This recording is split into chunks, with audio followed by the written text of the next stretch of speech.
तो बच्चों का ख्याल ये नहीं था कि पेपर लीक हुआ या नहीं हुआ, वो तो होगा। ये जो विधायक लाए हो ना, इसकी असम्पशन ही है कि पेपर लीक होगा। यस, तो नेचुरली तो ये इशू नहीं है देश के बच्चों के सामने। देश के बच्चों के सामने उनका भविष्य का इशू है, उसके बारे में आप सोचती है। उसके बारे तो आप विधेयक को लाए नहीं। इस देश में सिचुएशन क्या है कि 1 लाख से ज्यादा तो सिंगल टीचर स्कूल है। कैसे भविष्य बनेगा उनका?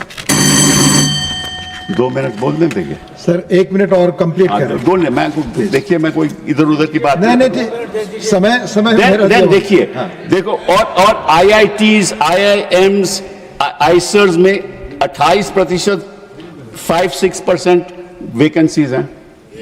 क्या होगा उच्च शिक्षा का? 26% वैकेंसीज एसोसिएट प्रोफेसर में है, 56%, 18% असिस्टेंट प्रोफेसर में है। ये कैसे आप उच्च शिक्षा को सुधार कैसे लाओगे? इस पर प्रभाव तो बच्चों पे पड़ता है ना। फिर 5400 वैकेंसीज हैं यूनिवर्सिटीज में, which is more than 15%. 81% of India's children who are enrolled, 81% in higher education, they can't get a job. 40% of faculty positions in these universities Please remain conclude vacant. now. Please मतलब conclude. कि आपके Please conclude. अध्यापक है नहीं, भविष्य बच्चों का है नहीं, और आप विधायक ला रहे हो पेपर लीक की, और बच्चे कह रहे हैं पेपर लीक से कुछ नहीं होने वाला, सारे ढांचे को सुधारो। अध्यक्ष जी, ये एक ट्रांसफॉर्मेटिव अमेंडमेंट है। इसकी न केवल आवश्यकता है बल्कि ये आज के समय की मांग भी है। और इस अमेंडमेंट को लाना आदरणीय प्रधानमंत्री श्री नरेंद्र मोदी जी की संवेदनशीलता और उनकी जिम्मेदाराना सरकार का प्रमाण है। अध्यक्ष जी, जब एक कॉम्पिटिटिव एग्जामिनेशन कॉम्प्रोमाइज होता है तो उसका असर केवल उस कैंडिडेट पे नहीं होता जिसका भाग्य दांव पर लग जाता है। इसका असर तो उस उनींदी मां पर भी होता है जो सुबह 4 बजे गर्म दूध और भीगे हुए बादाम अपने बच्चे को खिलाती है। उसका असर उस पिता पर भी होता है जो अपनी इच्छाओं का त्याग कर कर उस बच्चे की फीस भरता है। स्वयं प्रधानमंत्री श्री नरेंद्र मोदी जी ने कहा है कि पेपर लीक एक घोर अपराध है। और इसीलिए मैं यहां कहना चाहूंगी और इस सदन को आश्वासन देना चाहूंगी कि आदरणीय प्रधानमंत्री श्री नरेंद्र मोदी जी के लिए पेपर लीक को घोर पाप कहना केवल एक बयान नहीं है, ये उनकी सरकार की नीयत है। इसीलिए ये अमेंडमेंट आज यहां पर लाया गया। Speaker, sir, a law is a living instrument. It needs to evolve with the challenges that it faces. And in a democracy as complex as ours, in a democracy as large as ours, an examination is definitely the truest, most meritocratic ritual. Because this is one ritual where under the same clock, the son of a laborer and the daughter of a CEO sit down, answer the same set of questions and get judged by the same yardstick. When such a ritual, such an examination is compromised, what gets diluted is a very holy covenant.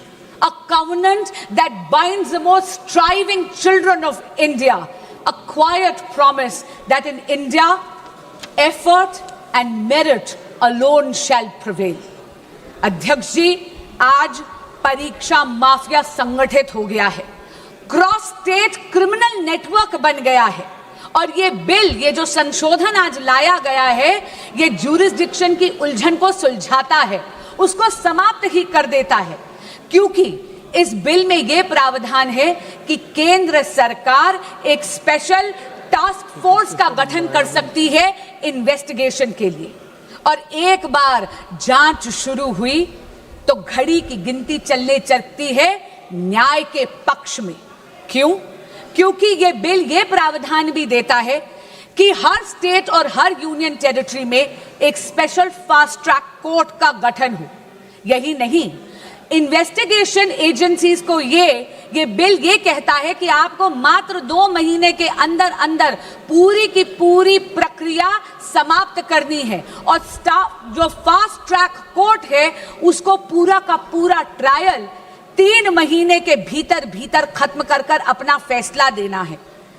Day to day trial के साथ साथ ये भी प्रावधान इस संशोधन में दिया गया है कि स्पेशल पब्लिक प्रोसिक्यूटर्स अपॉइंट करे जाएंगे। उनका एकमात्र काम होगा केवल और केवल इस प्रकार के मुकदमों की पैरवी करना और किसी भी प्रकार की अननेसेसरी एडजर्नमेंट कोर्ट नहीं देगा।